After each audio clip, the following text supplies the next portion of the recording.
In the 90s, New York detective Louis Scarcella locked up the worst criminals. Putting bad guys away. There's no feeling like it. Then jailhouse lawyers took aim, led by Derek Hamilton. Scarcella took me to the precinct and lied. 20 men eventually walked free. Now, in the Burden podcast, after a decade of silence, Louis Scarcella finally tells his story, and so does Derek Hamilton. Listen to The Burden on the iHeartRadio app, Apple Podcasts, or wherever you get your podcasts. Crime Stories with Nancy Grace. Did an Arizona multimillionaire cover up his son's involvement in murder? Did his teen boy take part in brutally beating another boy dead, kicking, beating, until the boy lie there unconscious and dies? Why did cops have to apologize for allowing the multimillionaire dad's car to be valeted when this goes to court? What is happening? Does this guy really believe because he's a multimillionaire, he's somehow above the law? Because I got news for you. You're not. I'm Nancy Grace. This is Crime Stories. Thank you for being with us. What happened the night of that fateful party? A group of teens getting together at a Halloween party. How could it go so wrong? 911 emergency. Hey, I'm at a party. What's going on? Take a deep breath. There's a bunch of people out here with guns and He just jumped my friend and he's knocked out on the ground. Okay. He's been unconscious for like 2 minutes. We need people over here.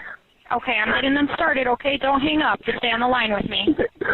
Thank you so much. You are hearing the 911 call from the night this young boy was beaten and kicked brutally until he dies. We've got an all-star panel, but first I want to go out to veteran criminal defense attorney, high-profile lawyer in inner-city Atlanta, Raymond Giudice at rayglaw.com. Ray, as you know, you as a defense attorney, me as a prosecutor, the first thing I would like to do when I struck a jury is play the 911 call, because witnesses can tell their version on the stand, but there's nothing like what happened at the moment. Agree, disagree? Totally agree. It's how you're going to open up your opening statement to a jury. It also sets your timeline for the events that will occur both at the scene and post-investigation. Well, you're right. And the first thing you want to do is set up the timeline. Speaking of the 911 call in front of a jury, I would play it straight out all the way through. Now listen to more of that 911 call. Listen. Do you know the people that did this? Are they still there or have they left? I don't know if they left or they're still here. I got out of there as quick as possible, so I didn't get hurt. I don't know the people that are here. We don't have any beef with them or anything. Do you know, did you see the people that assaulted them? Did you see them well enough to get any description, or did you not see it actually happen? They all had ski masks on, and it was... How many was it? A lot. Like 4 or 5 or more? Like 15. Okay. This is every parent's worst nightmare. Group or gang mentality. The first case I ever had like this, at that time we called it wilding. When young people, or people in general, do things as part of a pack that they would never do on their own. Take a listen to more of that 911 call. No, he's not waking up. No, I know. I'm on the phone with 911. I know. You're fine. We're getting him. He has a pulse. He just got a pulse. Here, take his stuff. Take all the stuff. Oh, my God. Please. Are you still there? I'm still here. Okay. Did he say your friend has a pulse now? Yes. Okay, that's good. Oh, my God, dude. I'm so dead. Okay, they're here. They're here? Yeah, they're here. You can hear the police arriving in the background, and you hear the callers and the teens gathered around what would soon be a dead body, saying, "I am so dead." They're worried about themselves being in trouble. And it's amazing to me. I'm about to go to Alexis Tereszczuk, crimeonline.com investigative reporter. It's amazing to me that within hours, literally hours, of this teen boy, just 16 years old, and you know, Alexis, this is the age of my John David and Lucy, within hours of him being pronounced dead, people were already trying to get money. Listen to Nicole Parton, Crime Online. As Preston Lord lays unconscious on the pavement, friends determine his heart has stopped. Other partygoers perform CPR until police arrive and take over. Lord is taken by ambulance to Chandler Regional Hospital, then transferred to Phoenix Children's in extremely critical condition with a severe brain injury. Preston Lord succumbs to his injuries. For those involved, Lord's death is fodder for social media, some trying to figure out how to cash in on the reward money offered for information about what happened. The suspects discussed the fight over Snapchat, with one of the messages reading, "My mom wants in on the $10,000. These messages are some of the first real clues police begin to follow. I don't understand, Alexis Tereszczuk. Within hours after this boy is pronounced dead, people are trying to get thousands of dollars. How is that? So the police offered a reward, a $10,000 reward for any information about this case, because as the kids said on the 911 call, they were in a mask. So at first people were thinking, oh, we don't know the identity of who these people are that beat this little boy to death because they had masks on. So there was a $10,000 reward offered for information leading to an arrest. However, these kids that are all talking are the ones that were involved in the beating. And they're so callous, they're saying, oh, my mom wants in on the money, because they were involved in it. So if the mom turns in another kid, they'll get the money. But all of these kids were involved, and they were on top of him, punching him, hitting him. In fact, so he goes knocked to the ground, and these guys were on top of him, dry humping him. So simulating like sex or raping this body that was on the ground now, which all these other kids, there were hundreds of kids at this party, were watching this happen. They're desperately calling 911. They're trying to get it stopped. They're scared because they'd seen guns. And it started because apparently one of the guys grabbed a gold necklace off a girl there, just ripped it off her and stole it. So Preston tried to get it back. He wasn't fighting with these guys. He wasn't saying bad things to them. He just tried to get his friend's necklace back, like being a stand-up gentleman for his friend. And that's when they unleashed on him. Guys, the day Preston Lord, this teen boy, dies, apparently another kid, a rich brat with a silver spoon in his mouth, dad, his multimillionaire dad, Travis Renner, goes to work, according to sources, and I'd love to hear from Mr. Renner, if he would join us, trying to cover up his son's involvement. Take a listen to Crime Online's Dave Mack. The day Preston Lord passes away, Talon Renner's millionaire father, Travis Renner, goes to work trying to cover up the teen's involvement. Renner and his business partner allegedly hand out NDAs and push a story that despite Talon Renner having thrown the first punch, Talon Vigil was truly to blame for Lord's death. Renner tells the school his son is being bullied and whisks Talon away to his $800,000 golf club cabin in Show Low, Arizona, for a week while Talon's hands heal from the fight. Meanwhile, Talon Renner brags to friends on Snapchat, "I got in a fight, a big group fight, and I accidentally killed a kid. I guess I'm just too strong." Joining me right now, board-certified forensic pathologist, former medical examiner in Vegas, never lack of business there, Dr. Jan Gorniak. Dr. Gorniak, I'm going to circle back to you about the injuries sustained by the boy, the dead boy. But what do you believe they're talking about after seeing so many dead bodies in the morgue?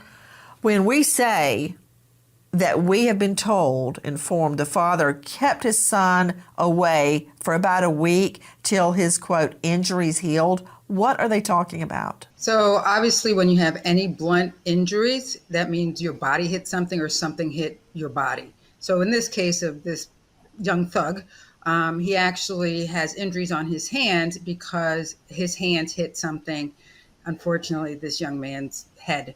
So he's going to have contusions or bruises on his hands. So it's going to probably take, depending if he has any other cuts on his hand, it's going to take some time for them to heal. And Dr. Gorniak, you have studied the case. What can you tell us about the victim's injuries? I understand he was beaten and kicked dead. He laid there on the ground while all of these, I guess, frenemies beat him dead. But what is the actual cause of death in a case like this? In a case like this, it sounds like his injuries are blunt force injuries of the head. He got hit so hard with, obviously, fists. I'm not sure when they're beating him while he's down, does that mean also any kicks? I'm not sure. But he has extensive head trauma. So therefore, he also has some bleeding within his brain.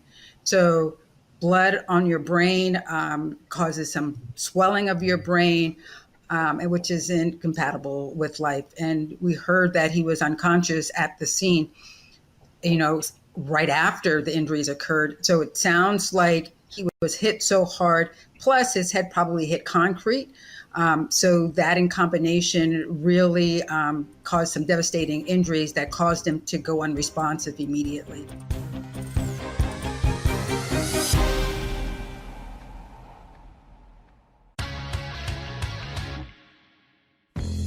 In the 1980s and 90s, New York City needed a tough cop like Detective Louis Scarcella.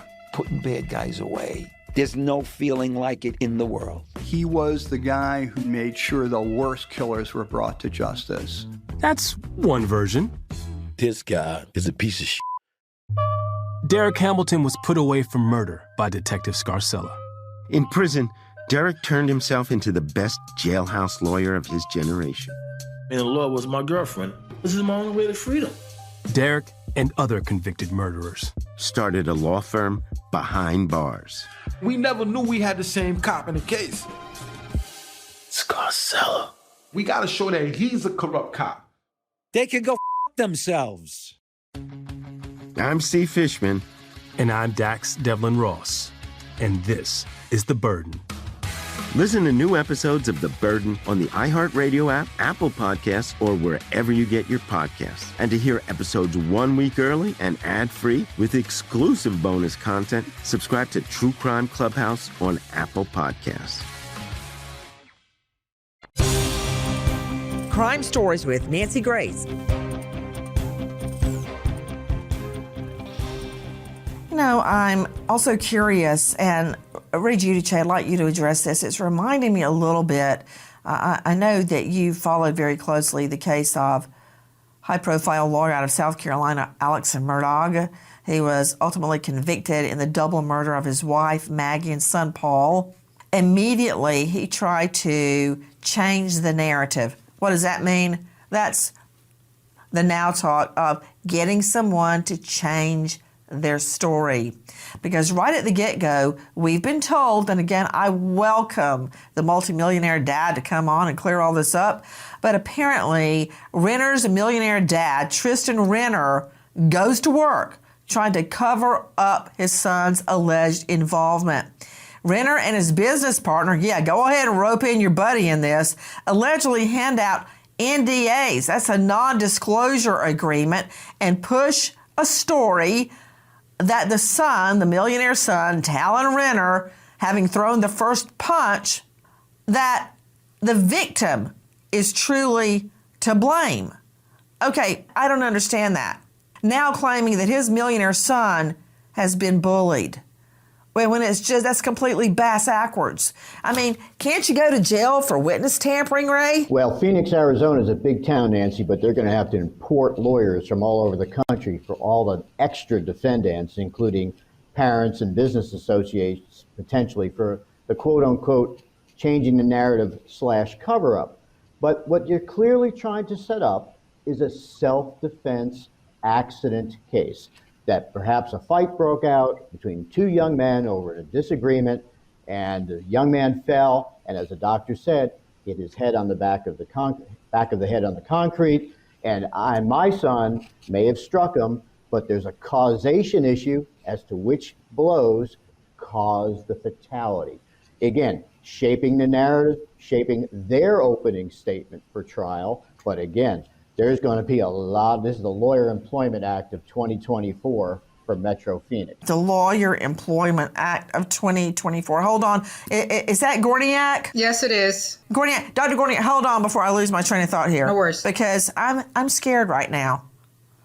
Did you hear what Raymond Giudice just said? And he completely said it with a straight face. Okay, this kid was beaten. He was down on the ground, still being beaten, still being punched until he dies. He dies. Why am I angry? Because my son and my daughter are the same age as this boy. They go to parties, and you heard Giudice put him up. You hear Giudice just spin it. He's spinning it. You don't like what he says? I don't. But that's what's going to happen in court. And District Attorney, you darn well better be ready. Did you hear what he says? Changing the narrative. What does that mean? Lying. That's what changing the narrative means.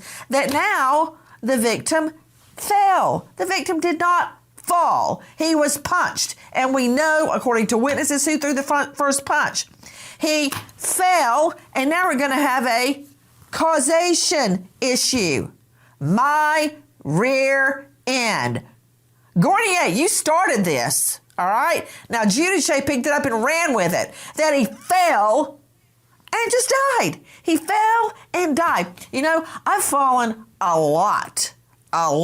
Running, chasing the children, being a cheerleader, this, that. I never just died because I fell. But this is the spin out. This is a new recitation. History is being rewritten by Gorniak, and you know, Gorniak, I always agree with you, and Giudice. That's what's going to happen at trial, Ray. That's what's going to happen at trial. What you just did. A tipster notifies police that Talon Renner admitted to a friend that he threw the first punch. Owen Hines told a friend he only kicked him in the stomach.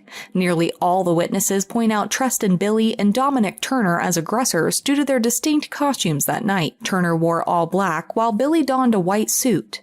Using the suspect's digital media, investigators find Taylor Sherman, who admits to taking a video of Preston as he is unconscious on the ground and sending it out on Snapchat. Talon Vigil also sent a message reading, "I hit a kid and this kid fell, hit his head. Then they kicked his head in the ground. Then I got word he died, so IDK." You are hearing Sydney Sumner from crimeonline.com, and what stands out to me is that a tipster notifies police that the millionaire juvenile, Talon Renner, admits he throws the first punch. And then it's a free-for-all, with this little boy being kicked and beaten dead. 7 young men, including the high school football star Talon Renner, age 17, which is important, why is he in juvenile court, have been charged in the brutal murder of teen boy Preston Lord. We are also learning that group violence by teens in the Phoenix area is growing. And now there's a huge wave of citizens demanding justice. That there is not two-tier justice, one for the rich man and one for the poor man. But that's what it seems to be shaping up as after local law enforcement give Talon Renner's parents special valet parking for their Tesla at the courthouse. Then they had to backtrack and apologize. Ouch, that's embarrassing. But right now, instead of discussing the dad's Tesla, let me bring back in Dr. Jan Gorniak, a renowned medical examiner and high-profile lawyer in the Atlanta jurisdiction, Raymond Giudice. Dr. Gorniak, you were clarifying your analysis. What were you saying? Well, listening to Mr. Raymond about possibly saying that it was the fall and not the punch that caused his death. In our forensic world, we use the but for the punch, he wouldn't have fallen and hit his head. I've had cases where someone swung and missed and fell, and ended up dying. And that's still ruled a homicide. So I understand what the defense might come in and try to say, but from where I sit, that's still a homicide. Just because, but for a punch, he wouldn't have just fallen and hit his head. It wasn't like he tripped and fell down the stairs. Something contacted his head to cause him to fall. So that's why no matter what they come in and say, this would still be ruled a homicide from the medical examiner's standpoint. Okay, you're right, Dr. Gorniak, but somebody like Raymond Giudice is going to take that thread and run with it till your whole sweater is nothing but a pile of yarn. All right? It's going to be all over. It's like a pack of cats tore it up. Because you're absolutely correct. This boy would not be on the ground dying if that first punch had not been thrown. There's your but for.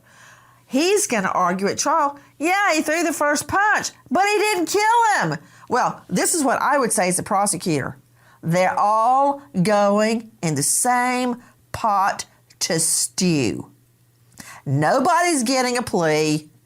Everybody is going to trial for murder because I want you, jury, to think what it would be like lying on the floor, the ground, the pavement, looking up at all these faces in Halloween masks. This bizarre scenario when you're taking a blow to the head, a kick to the kidney, so vicious, you end up dying, and the last thing you see is this gang of animals over you, dressed in these Halloween outfits, kicking and beating you dead. Oh, hell no. Nobody is getting a plea. All right. Go ahead, Ray. Well, I agree with the doctor. She's an expert. But the argument that I made, which I believe we will have expert testimony to, will at least allow, number one, a lesser included charge of involuntary manslaughter to a jury. Okay? That's number one. And you know how critical that is. It allows the jury to find for a lesser included charge. It allows the defense to argue that in closing. And I'll bet you dimes and dollars, Nancy, one of these young men's going to take a plea. And now you know how it works. They're not taking a plea unless I offer a plea. You can't take a plea that hasn't been offered. They'll take a plea. You wait and see. Someone's going to offer it. Now, I know you might not offer it, and I understand how you would play it, but I guarantee you, close to trial, somebody's going to roll, someone's going to come up and be a state's witness so they can get that murder conviction that you want. No, I want a murder conviction on everybody that laid a hand or a foot on this boy, that touched a hair on his head. I want them all. I would not be happy with just one. And I don't want the rich kid to be the scapegoat. They're all part of this. And you know what's so great about it? They were taking videos. These jackasses, technical legal phrase, they're taking videos. Bringing in Julie Lewis, digital forensic expert, president, CEO of Digital Mountain, Inc. Julie, if anything could make me happy about this scenario, it's the advent of a cell phone. They're all taking videos. And how do you think a jury is going to react to a gang attack on a single victim already down, unarmed? Not good. Not good. Those smartphones have a ton of digital evidence. In this case, they're using Snapchat as their messaging app for pictures and messages. And there's a lot of other things like Instagram, social media online that could be looked at. We do that all the time. We do open source intelligence investigations. With kids, they have no filter. These messages also, you have to get them quickly because a lot of these are ephemeral applications like Snapchat. If you do a snap, it'll disappear by default immediately unless the user changes it to holding a message for 24 hours or not at all. Julie. Yes. That was my next question. Because all the time my twins are going, wow, I got so-and-so Snapchat. I'm like, show me. They go, it's gone. I don't know if they're just telling me that. Yeah. Or if it really is gone. Can they retrieve a Snapchat? Can it be retrieved by LA law enforcement? So law enforcement has access to be able to see more on the phones than we can on the commercial side. It's called a physical image. And in that, they may be those databases could be decrypted. Okay, you've already lost me. Is that a yes or a no? Yeah. It depends. You're saying yes, I can retrieve a Snapchat? I'm going to give you a lawyer answer. It depends. Listen, I'm a lawyer. I can try a murder case. Doing what you're doing, they didn't teach me that in criminal law. So I just need a black and white. Is there a chance I can get those snaps back? It's possible. So it's similar to having a camera in your office that's randomly taking screenshots. There are parts of the phone that store things in something called memory. And so it depends. Okay, you know what? I'm going to have to work with you, as I've told many a witness, because you're not helping me right now. All right? I got to narrow this thing down and get an answer that, when I say a jury will understand, I mean that I will understand. And quick question, Alexis Tereszcuk, and I want Julie Lewis to hear this. It's not just the snaps, Alexis. These jackasses bragged. They sent texts back and forth. Okay, that's the first time I've seen that smirk wiped off of Giudice's face. Because now, is it true that there are not just snaps which can disappear, but there are texts? Yes, text messages where the kids are saying, I hit the kid, he hit his head. The other kids jumped on the ground. I think he died. Another one, Talon Renner says, I got in a fight with a kid. I hit him. I think he died. I didn't even know my own strength. Another kid writes, bro, that kid died. They know it. And they're saying, also one of them said, do not delete the video because you can use that and you can get $10,000. This is the $10,000 the FBI announced as a reward. They said, you can use that and you can get the money. So they're all admitting they knew that there was video of this murder. Bragging? Did I just hear Alexis Tereszcuk say bragging and deleting evidence? Did I hear that? Was somebody bragging and did someone ask for everyone to delete or not delete evidence? They were bragging to each other. They were messaging each other, not just pictures on Snapchat, messaging each other. And then another kid wrote to the kid that had the video, who had taken video at the fight, and said, dude, don't delete that video because you can get $10,000 because the police had offered a reward for it. So they're saying your video could be given as evidence and then you could not win, but you can get the reward money. So they're clearly stating there is video of the murder and that they should not delete it because it can be used to help them get money. No, this is going to help our friend go to jail. This is going to take the bad guys out, but you're going to get money. You're going to cash in on this. You know what? The jury is going to have a bad taste in their mouth about all of these guys. That is why defendants very often will seek a severance. In other words, they want to be tried separately from each other. But if it's not a death penalty case and there are no interlocking statements where one defendant blames the other defendant, if the state doesn't use those, these guys are going to be tried together. Why is that significant? Because let's just pretend Alexis and I rob a bank and I blame Alexis because, of course, it's going to be her fault. If we're tried together, she won't be able to cross-examine me on me blaming her because I'm certainly not going to take the stand. No way. That denies her, under the Sixth Amendment, of her right to confront the state's witnesses. Even though I'm a defendant in a bank robbery, I'm still a state's witness. So if the state chooses not to use those interlocking confessions, then they can be tried together. And what I advise to the state, not that they care what I think, but don't use the statements. You don't need them. You've got video, people. Try them all together. Again, stew in the same pot. I want to address to Julie Lewis, digital forensics expert, CEO of Digital Mountain. What about what Alexis just told us, that a lot of these communications were not a picture, which is normally what Snapchat is, but a written message? How about those? Please give me a yes, no. Do not go into digital land just tell me, can I get those messages back? Okay, I won't. Oh, here she goes. Go ahead. Well, I just want to educate a little bit. So snaps can be snaps, video, and pictures, and then there's chats, which are also in Snapchat. And Snapchat is meant to delete things fairly quickly. So snaps are usually immediately followed, and the chats are within 24 hours. But don't forget about the native message on the phone as well. So there's all these different messaging apps that teenagers use, and you got to look at them all because there could be more evidence there, and the photos and pictures and all sorts of stuff that are your treasure trove. What is a native message? That's what's the messaging app on the phone that comes pre-installed.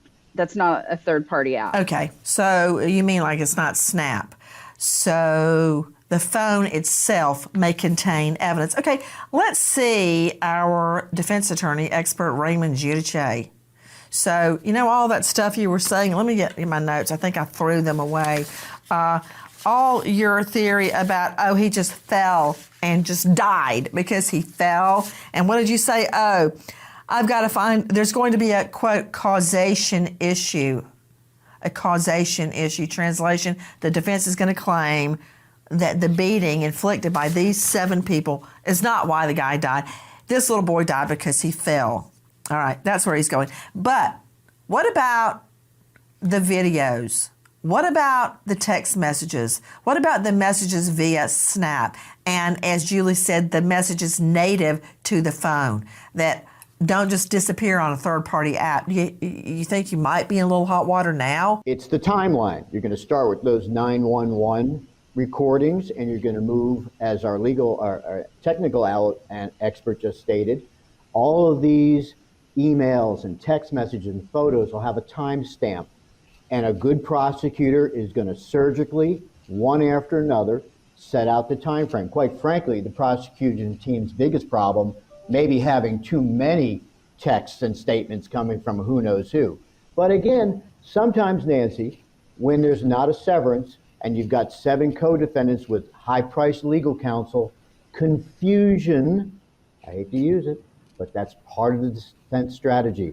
It wasn't me who punched him that caused the death, causation. It's co-defendant Johnson who kicked him in the stomach that caused the death. And that's what you're going to see at trial. One quick thing. I think they're all going to be treated as adults and tried in, as you call it, big boy court. However, the option of taking a defendant, a co-defendant, and treating him as a juvenile is a very enticing situation for a plea bargain.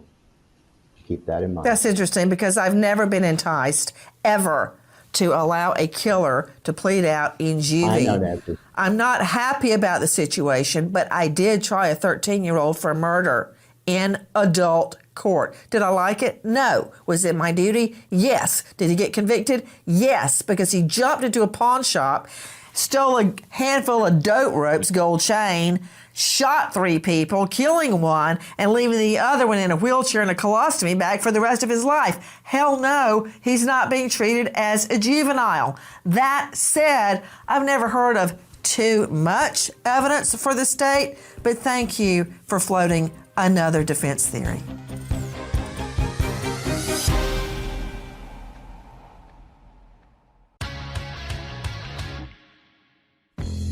In the 1980s and 90s, New York City needed a tough cop like Detective Louis Scarcella.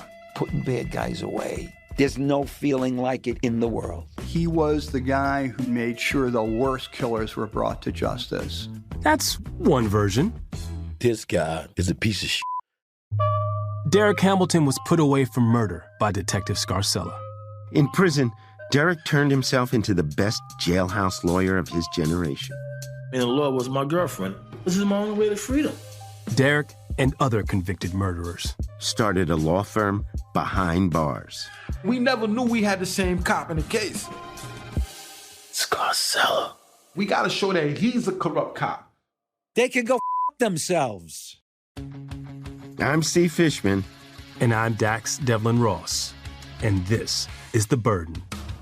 Listen to new episodes of The Burden on the iHeartRadio app, Apple Podcasts, or wherever you get your podcasts. And to hear episodes 1 week early and ad-free with exclusive bonus content, subscribe to True Crime Clubhouse on Apple Podcasts.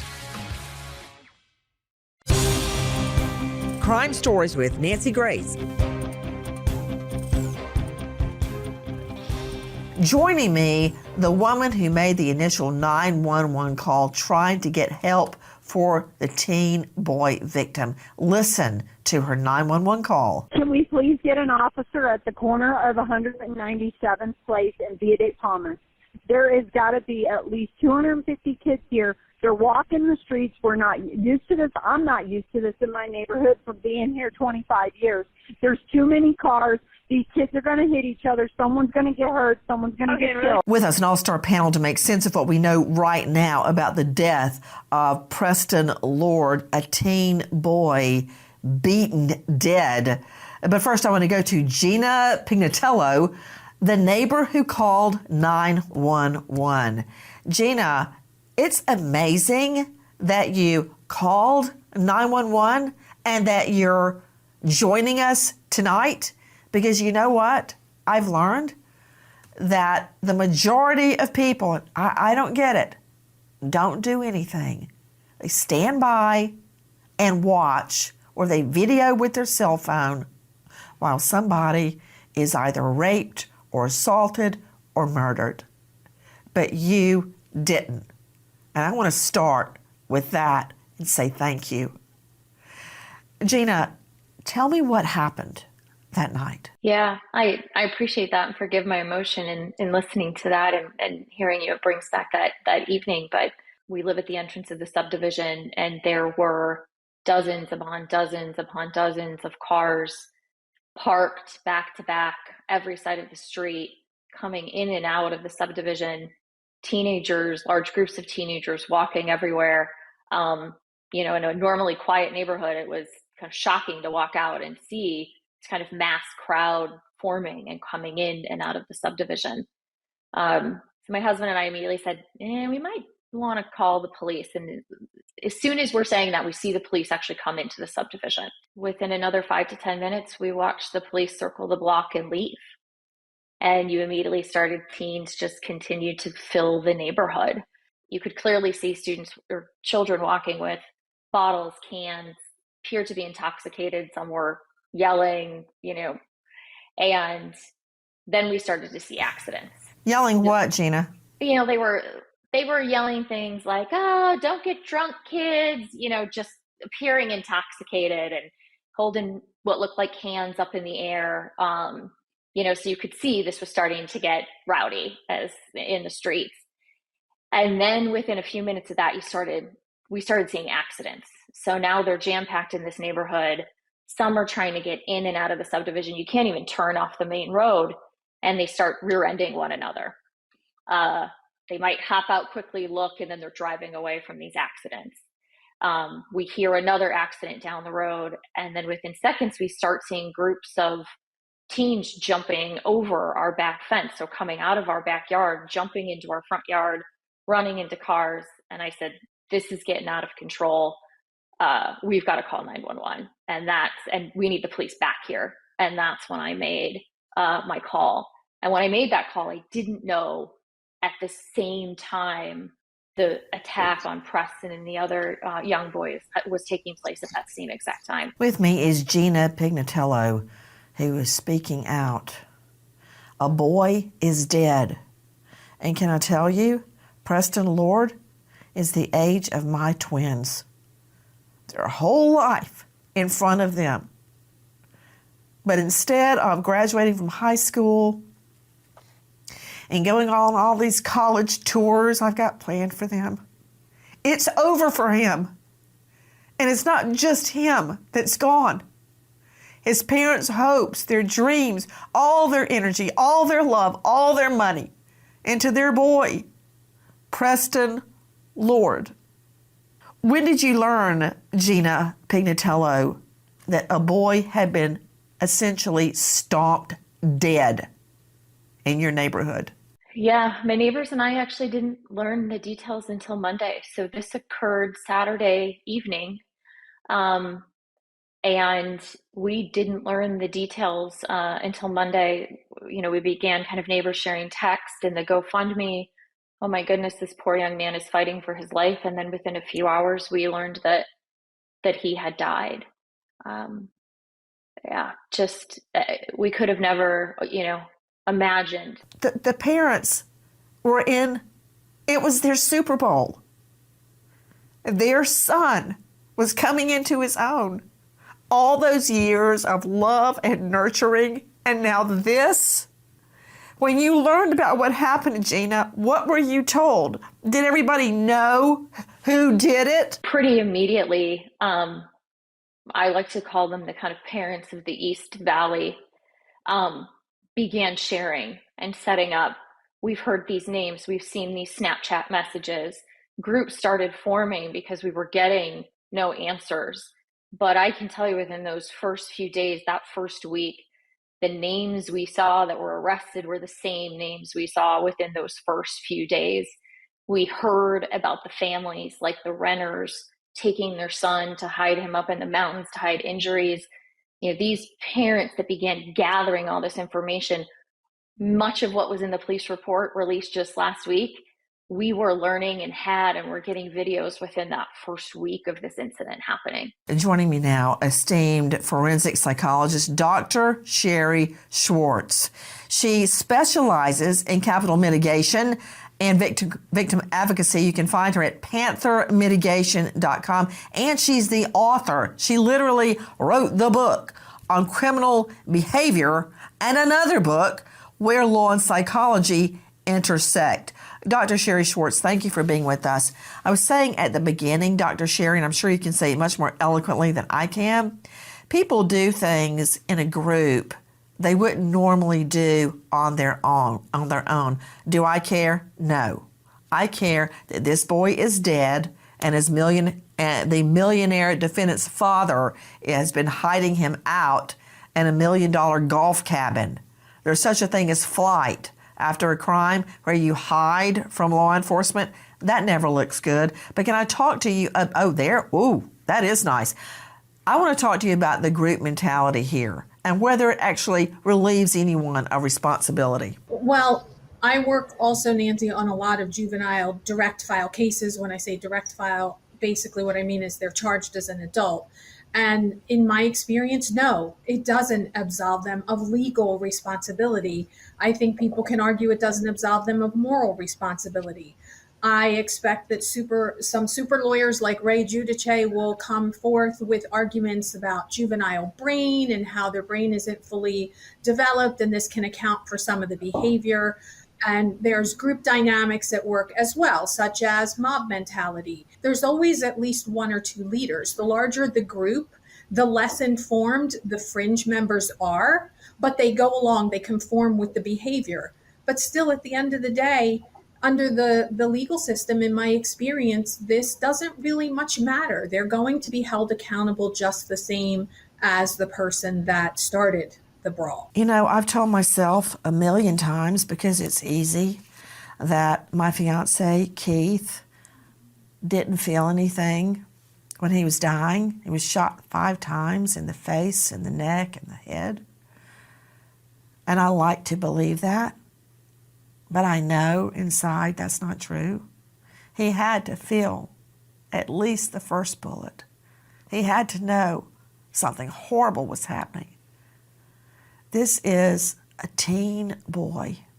Preston Lord is dead, and he's never coming back. And so help me God in heaven, there will be justice. Let us stop and remember an American hero, Sergeant Nevada Krinke. He was shot dead, end of watch, at just 33 years old, Sheridan, Wyoming. A father, a U.S. veteran, 8 years of service in Afghanistan. He's survived by his wife, Carla, and his baby daughter, Bella. Nevada Krinke. Nancy Grace signing off. Goodbye, friend.